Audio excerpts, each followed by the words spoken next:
ગુજરાતની અંદર શું પ્રજાને પોલીસ પરથી ભરોસો ઉઠી રહ્યો છે?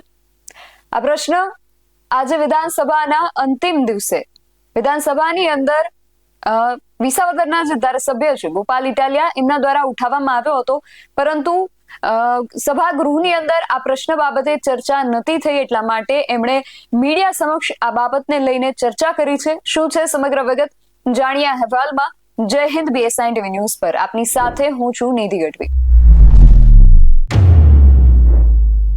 ગુજરાતની અંદર પોલીસની જે કામગીરી છે એ ઘણીવાર શંકાના દાયરામાં આવી જતી હોય છે અને પોલીસ ઉપર અનેક આક્ષેપો થતા હોય છે, અનેક પ્રશ્નો ઉભા થતા હોય છે. ત્યારે શું પ્રજાનો જે વિશ્વાસ છે એ પોલીસ પરથી ઉઠતો જાય છે અને પ્રજા હવે સ્વરક્ષણ અને સ્વ બચાવની દિશામાં આગળ વધી રહી છે? આ પ્રશ્ન આજે ગોપાલ ઇટાલિયા દ્વારા ઉઠાવવામાં આવ્યો છે. એમનું કહેવું છે કે ગુજરાતની અંદર જે લાયસન્સ હથિયારો માટે માંગવામાં આવે છે એનો જે રેશિયો છે એ વધી રહ્યો છે અને ગુજરાતની અંદર ઘણા બધા એવા લોકો છે, ગુજરાતના ખાસ કરીને એમણે મોટા શહેરોની જે મેટ્રો સિટીઝ છે એની વાત કરી છે કે એની અંદર ઘણા બધા મોટી સંખ્યામાં એવા લોકો છે જે લોકો પાસે હથિયારોનું લાયસન્સ અને હથિયારો છે, અને ઘણા એવા લોકો છે જે હજુ પણ લાયસન્સની માંગણી કરી રહ્યા છે. તો આ જે આંકડાઓ સામે આવે છે એ પ્રજાનો પોલીસ પરથી ઘટતો જઈ રહેલો વિશ્વાસ દર્શાવે છે. આ બાબતને લઈને ગોપાલ ઇટાલિયાએ વધુમાં શું કહ્યું, સીધા તેમને સાંભળીએ.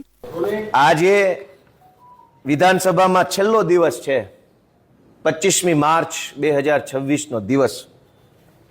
મારો તારાંકિત એક પ્રશ્ન હતો. તારાંકિત પ્રશ્ન હતો કાયદો વ્યવસ્થાની સ્થિતિને લઈને ગૃહમંત્રી સમક્ષ. જો કે વિધાનસભાના નિયમ પ્રમાણે મારો પ્રશ્ન પ્રાયોરિટીમાં આવ્યો નહીં, એટલે આ પ્રશ્ન અંગે વિધાનસભાની અંદર ચર્ચા કરવાની કોઈ તક મળી નથી.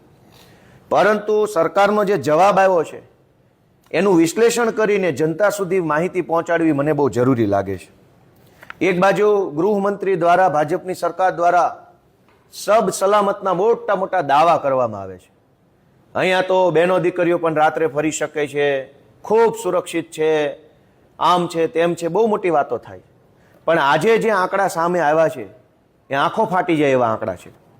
મેં એવું પૂછ્યું હતું, ખાલી ગુજરાતના 2 જ શહેર અમદાવાદ અને સુરત, આખા અમદાવાદ જિલ્લામાં હથિયારના લાયસન્સ કેટલા લોકો પાસે છે અને કેટલાએ નવા માંગ્યા? સુરતમાં કેટલા લોકો પાસે હથિયારના લાયસન્સ છે અને કેટલા લોકોએ નવા માંગ્યા? આંકડો જોશો તો તમને એમ લાગશે કે આ તો બિહાર જેવો માહોલ છે. સુરતની અંદર 2882 લોકો પાસે હથિયારનું લાયસન્સ છે અને એમાં 185 કરતા પણ વધુ લોકોએ હથિયારનું નવું લાયસન્સ માગ્યું છે. અમદાવાદની અંદર 5231 લોકો પાસે હથિયારના લાયસન્સ છે અને બીજા 350 જેટલા લોકોએ નવા હથિયાર લાયસન્સ માગ્યા છે. એટલે અમદાવાદ અને રાજકોટના મળીને 8000 કરતા પણ વધુ લોકો પાસે હથિયારના લાયસન્સ છે અથવા માગ્યા છે. એનો અર્થ એવો થયો કે હવે લોકોને રાજ્યની સરકાર ઉપર, કાયદો વ્યવસ્થાની સ્થિતિ ઉપર, પોલીસ તંત્ર ઉપર કોઈ વિશ્વાસ નથી. દરેક માણસ એવું ઈચ્છે છે કે હું પોતે જ રિવોલ્વર લઈને ફરું, કેમ કે પોલીસ કે સરકાર નહીં બચાવે. કમર ઉપર રિવોલ્વર હશે તો 2 ભડાકા કરવા થશે. આ કેટલી ખરાબ પરિસ્થિતિ કહેવાય રાજ્યની, કે 8-8000 લોકો ખાલી 2 જ જિલ્લાઓમાં, સુરત ને રાજકોટની જ વાત છે, ભાવનગર, અમરેલી, મોરબી, સુરેન્દ્રનગર તો બધું વાત જ જવા દો. 8000 કરતા વધુ લોકો રિવોલ્વરો લઈને ગુજરાતની રોડ ઉપર ફરે છે. શું કામ? કેમ કે એમને સરકાર ઉપર વિશ્વાસ નથી, એમને ભય છે.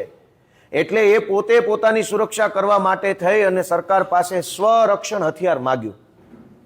અવડી મોટી સરકાર બેઠી હોય, અવડું મોટું ગૃહ મંત્રાલય હોય, અવડા મોટા મોટા એકદમ ગૃહમંત્રી હોય, રાજ્યના પોલીસ હોય, SRP હોય, હોમગાર્ડ હોય, crime branch, SOG, CID, cyber crime, આટલું બધું હોવા છતાંય છેલ્લે માણસે તો પોતાના રક્ષણ કરવા માટે બંદૂકો લઈને જ ફરવાનું.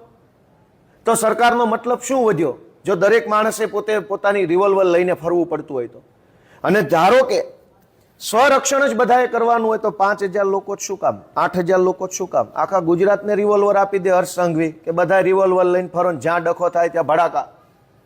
મિત્રો, કાયદો અને વ્યવસ્થાની કથળેલી સ્થિતિનો ચિતાર આજે આ પ્રશ્નના જવાબમાં સરકારે આપ્યો છે. અત્યંત દુઃખ સાથે ગુજરાતની જનતાને જણાવવું છે કે ગુજરાતમાં અંદાજે 8,000 જેટલા લોકોએ હથિયારો લઈને ફરવું પડે છે.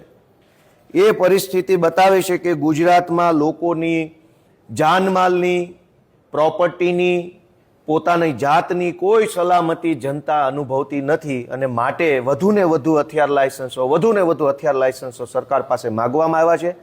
અને સરકારે પણ લાયસન્સ રદ કરવાના બદલે આપવાનું ચાલુ કર્યું, કેમ કે સરકાર પણ માને છે. સરકારે નહીં ખબર છે કે પોલીસ ને આ તે તો બધું વિરોધ પક્ષને દબાવવા માટે રાખ્યું છે. આજે ગુજરાતની પોલીસનો ઉપયોગ સામાન્ય જનતાની સુરક્ષા સેવા માટે નહીં, વિરોધ પક્ષોને ડરાવવા દબાવવા માટે થાય છે. ગઈકાલે રાત્રે 2 વાગ્યે અમારા અમદાવાદ શહેરના આગેવાન અમજદ ખાન પઠાણના ઘરે એસઓજી પોલીસ ગયા, સવાર સુધી તમાશો કર્યો, ઘરની મહિલાઓને અડધી રાત્રે હેરાન કરવામાં આવી. આખા ગુજરાતની પોલીસ જનતાની સુરક્ષા કરવાના બદલે ભાજપની સુરક્ષા કરે છે, ભાજપના નેતાઓના ઈશારે કામ કરે છે. જનતા ભગવાન ભરોસે છે એટલે જનતા હવે હથિયાર લાયસન્સો માંગવા લાગી છે અને 8,000 જેટલા હથિયાર લાયસન્સો જનતા લઈને ફરે છે. મને એવું લાગે છે કે જો દરેક માણસ રિવોલ્વર લઈને ફરશે ગુજરાતમાં તો ગુજરાતની હાલત શું થશે. એટલે આ બાબતે ભાજપની સરકારે સ્પષ્ટતા કરવી જોઈએ કે આટલી બધી સંખ્યામાં હથિયારો લોકોએ કેમ લેવા પડે છે અને સરકાર કેમ એટલા બધા હથિયારોની મંજૂરી આપે છે, એનો ખુલાસો હર્ષ સંઘવીએ કરવો જોઈએ.